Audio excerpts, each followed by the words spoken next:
안녕하십니까 여러분들. 친절한 오지라퍼들의 유익한 참견, 니 돈의 참견 에피소드 5화 다시 돌아왔습니다. 오늘은 과연 또 어떤 고객님의 사연이 우리를 기다리고 있는지 너무 궁금한데요. 또 고객의 사연을 신나게 참견해 주실 우리 스타 자문단 분들 묻지다 묻죠 두 분 모셨습니다. 반갑습니다.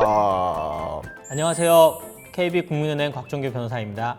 안녕하세요. KB국민은행 지혜진 변호사입니다. 네, 오늘도 친절한 오지라퍼 스타 자문단 분들과 함께 니 돈의 참견 에피소드 5 지금 바로 시작해 보도록 하겠습니다. 와우! 고객분의 사연 제목이 있는데요. 내가 그렇게도 만만하니 수당이 그렇게나 만만하니. 자, 그럼 사연 바로 읽어보도록 할게요. 안녕하세요. 코로나로 인해 취업이 어려워져서 졸업을 유예하고 취업 공부를 하고 있는 5학년 학생입니다. 취업 준비 기간이 길어지면서 부모님 부담을 덜어드리고자 가볍게 아르바이트를 병행하고 있는데요. 현재 6개월째 하루도 빠지지 않고 주 5일 하루 4시간씩 최저시급으로 일을 하고 있습니다. 최저시급 곱하기 근무시간만큼 정확하게 월급을 받고 있는데 인터넷에서 주유수당이라는 것을 보고 사장님에게 말씀드렸더니 지급 불가 사유를 다음과 같이 말씀해 주셨습니다. 첫 번째, 근무 인원이 4명인 5인 미만 사업장이라 지급 대상이 아니다. 두 번째, 이미 월급은 지급되었으며 주휴수당은 다음 주의 근무를 기대하고 주는 것이다. 세 번째, 근로계약서에도 주휴수당이 지급되지 않는다고 명시되어 있다. 라고 하시는데 정말 주휴수당을 받을 수 없는 걸까요? 받을 수 있다면 어떠한 절차를 통해서 받을 수 있을지 궁금합니다. 앞으로도 6개월은 더 일하려고 하는데 사장님과 사이가 틀어질까 걱정이 되기도 해서 주휴수당을 포기해야 할지 받을 수 있다면 받는 게 좋을지 고민입니다. 고객분의 고민 들어보았는데요. 주휴수당 주고도 못 보내.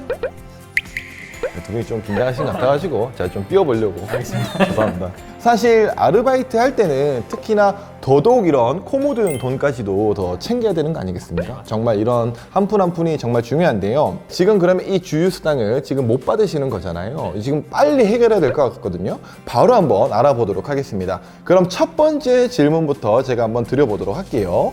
혹시 주휴수당이 뭔지 조금 더 간단하게 설명 부탁드려도 괜찮을까요? 주휴수당은 근로기준법에 따라서 근로자한테 보장되는 권리인데요.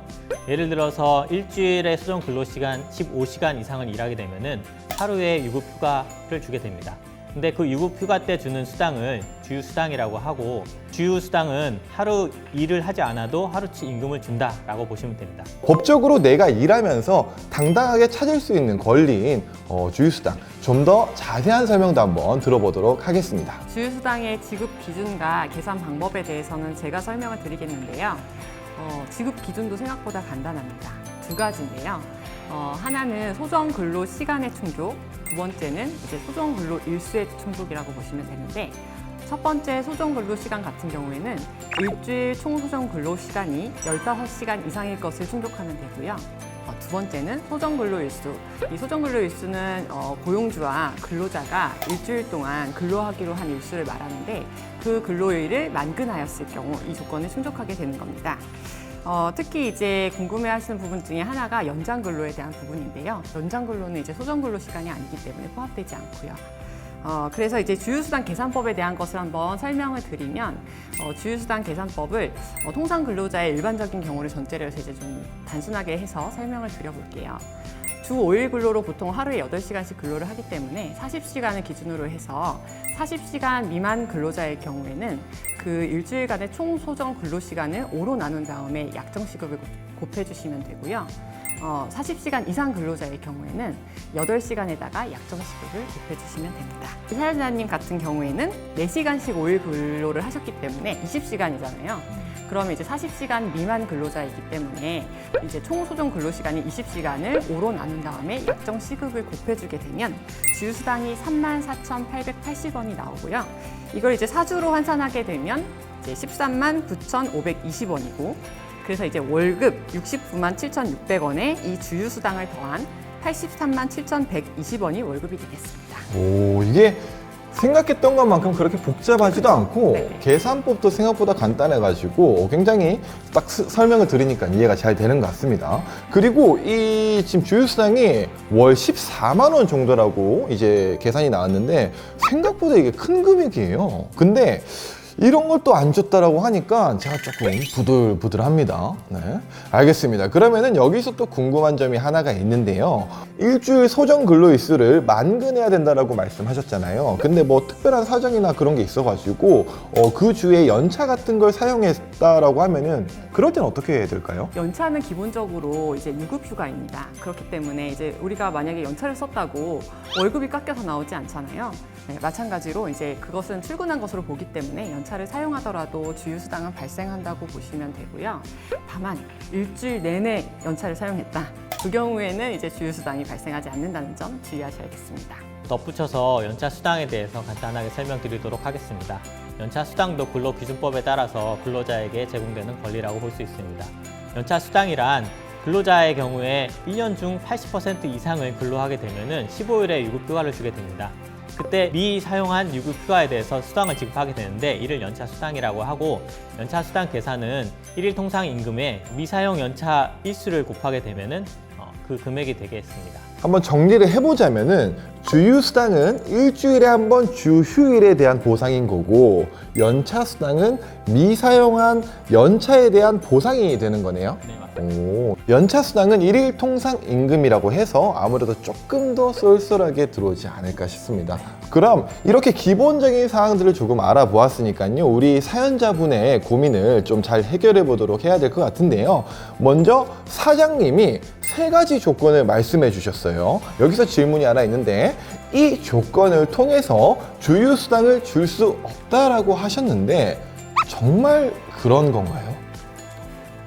먼저 첫 번째 소정 근로시간 충족 조건, 그거 기억나세요, 범피디? 그럼요. 네, 15시간만 이상. 되면은 네, 그렇죠. 첫 번째 조건 통과하는 네, 거. 맞습니다. 지금 사연자님 같은 경우에는 하루에 4시간씩 5일을 근로하셨잖아요. 그렇기 때문에 일주일 총 소정 근로시간은 20시간이잖아요. 그러니까 첫 번째 조건, 15시간 이상 조건은 충족을 합니다. 그 다음에 두 번째는 소정 근로 일수의 만근이었는데요. 이제 하루도 빠짐없이 일주일 동안 근로를 하셨다고 했기 때문에 두 번째 조건도 충족합니다.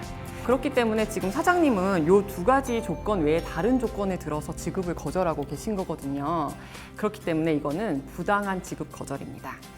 이것에 대해서는 조금 더 자세하게 곽종규 변호사님이 설명해 주실 텐데요. 일단 첫 번째 말씀 중에 4인이라서 지급 안 된다라는 부분은 틀린 말씀이시고요. 사업장 규모에 상관없이 주휴수당을 지급하게끔 되어 있습니다.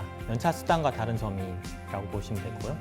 두 번째 조건은 변경된 행정 해석에 따라서 다음 주 계속 근로 여부에 관계없이 일주 소정 근로 시간을 제공했다고 하면은 주휴수당을 청구할 수 있습니다. 이미 지급된 월급이라 하더라도 미지급 주휴수당이라고 하면은 추가로 청구할 수 있습니다. 세 번째가 중요할 것 같은데요.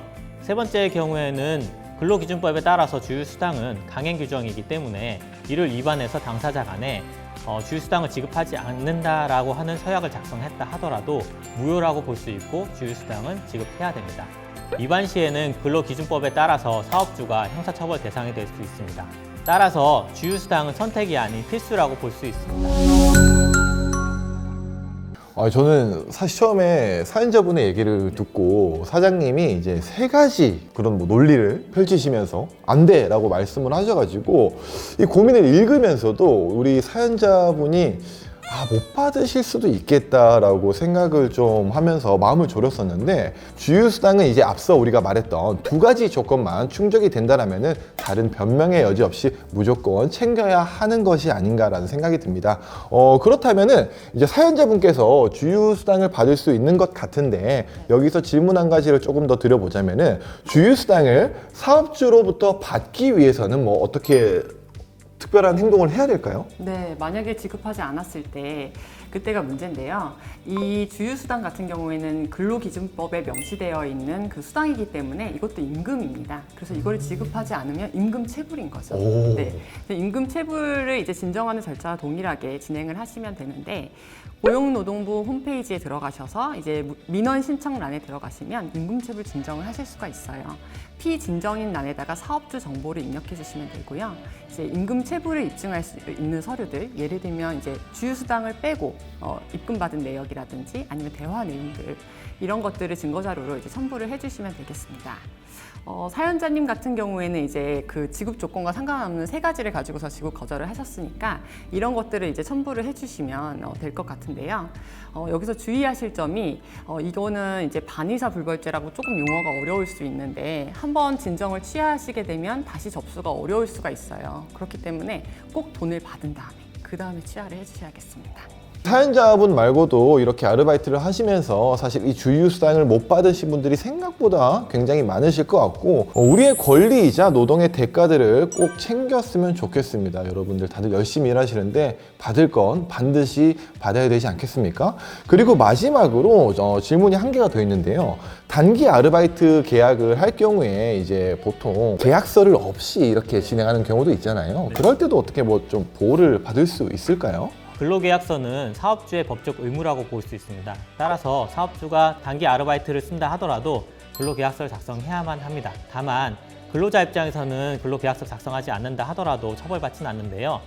그렇지만 부당한 대우나 미지급 임금이 발생했을 때 효과적인 대응을 위해서는 근로계약서 작성을 할 필요가 있습니다. 사업주가 계속 근로계약서 작성을 거부한다라고 할 때 근로자 입장에서는 근로 내용이랑 근로 시간에 대해서 미리 자료를 모아둘 필요가 있습니다.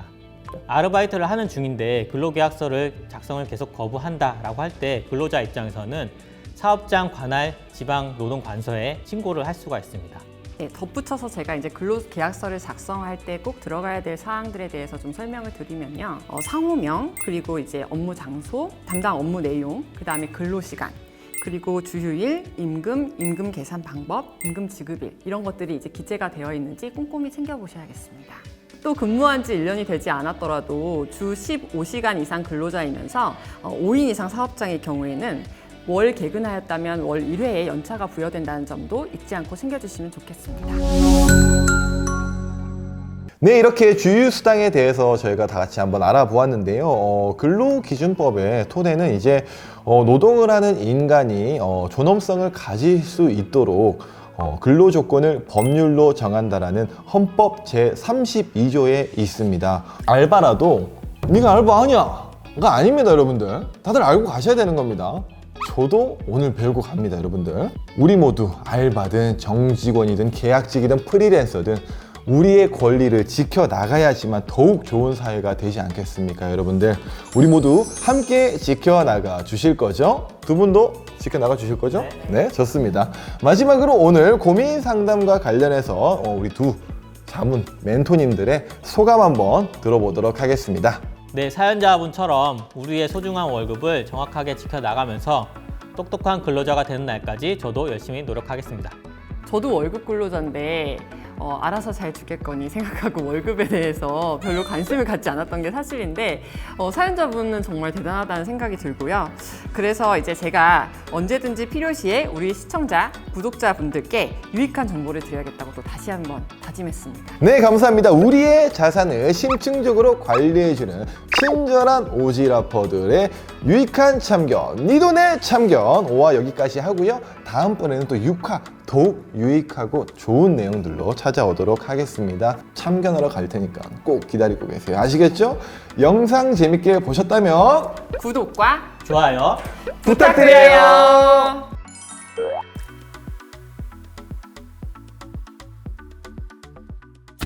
케비TV